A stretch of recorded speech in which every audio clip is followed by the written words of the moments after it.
s'indigne également, le pape. Alors je pense que c'est effectivement notre meilleur allié. Je pense qu'effectivement il a remplacé à lui tout seul toutes les sœurs Emmanuel, les abbés Pierre et les Monseigneur Romero, qui va être aussi béatifié là, dans quelques jours à Rome.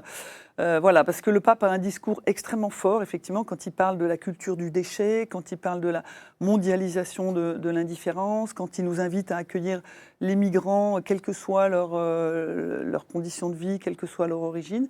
Il nous aide énormément et effectivement, on essaye de relayer sa voix et d'être à la hauteur surtout de ses attentes, parce qu'il nous porte un discours extrêmement exigeant.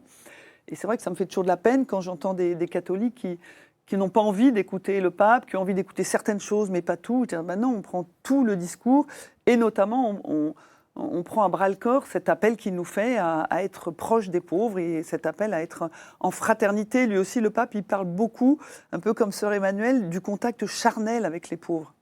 Les pauvres, ce n'est pas une idée, ce n'est pas des gens, des statistiques.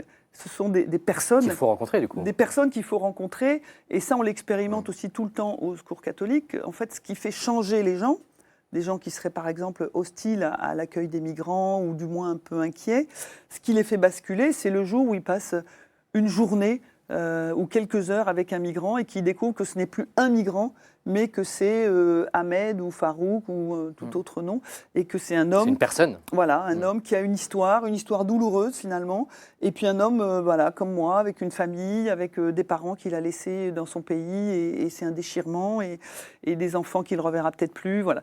Et ça fait basculer les gens. Et donc on essaye beaucoup d'amener les personnes à cette culture de la rencontre, à cette rencontre en fait, parce que c'est cette culture de la rencontre, là aussi le pape nous en parle énormément, et on est convaincus que c'est ça qui marche et c'est ça qui convertit les cœurs.